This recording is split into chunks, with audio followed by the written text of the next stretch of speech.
Walt Whitman, America's poet of the people. He didn't believe poems should have to rhyme.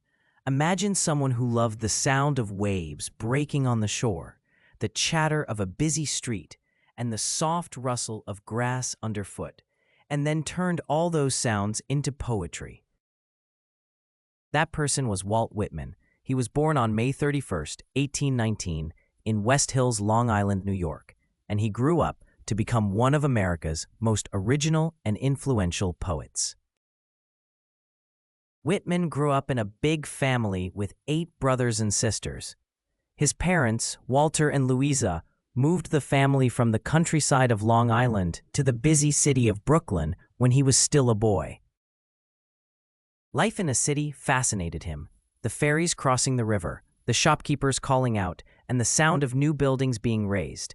He didn't stay in school for long.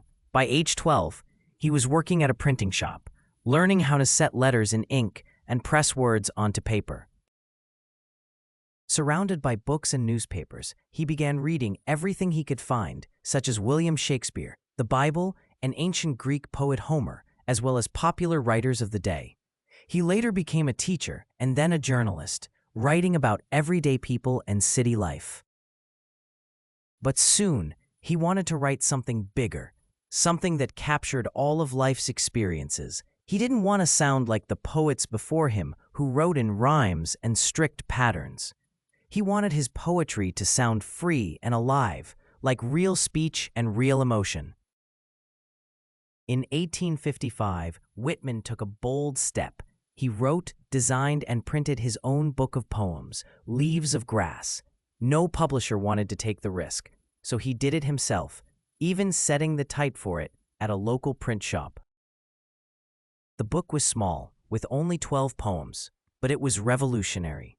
The very first poem, Song of Myself, began, "I celebrate myself and sing myself." In it, he wrote that every person, no matter who they were, mattered and belonged to something larger. He saw all people and all living things as part of one great connected world. He called New York Mannahatta, a Native American word for the place where many moose were once hunted long ago, and wrote about it with love. Whitman's poems also celebrated freedom, the freedom to think, to speak, and to create. At a time when poetry was expected to follow rigid rules, he broke those traditions. He invented what is now called free verse, a kind of poetry without rhyme or fixed rhythm. He wanted his words to move and breathe the way real life did. When the American Civil War began in 1861, Whitman's life changed dramatically. His younger brother, George, went off to fight, and Walt soon followed him to the battlefront hospitals. There he became a nurse, caring for wounded soldiers. He helped them write letters home, brought them food, and offered comfort when they were afraid. The experience changed him deeply. He later said those years taught him more about life and kindness than anything else. During and after the war, Whitman's poems became more serious and tender. He wrote about the pain of loss, but also about healing, courage, and the beauty of the human spirit. His work reminded readers that poetry could hold not only joy, but also sorrow, and still make something beautiful out of both. Even today, Whitman's poetry feels alive and modern. His words tell us to pay attention to the world around us, to appreciate both nature and people, and to see beauty in the ordinary. Whitman died in 1892 in Camden, New Jersey, but his words are still alive.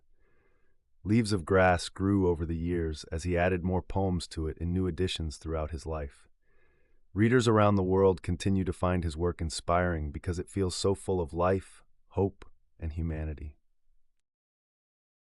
Takeaways. Walt Whitman was only 12 years old when he started working in a print shop. 2. He invented what is known as free verse, where poetry doesn't have to rhyme. 3. Walt Whitman's poetry celebrated the freedom of speech, also known as the First Amendment.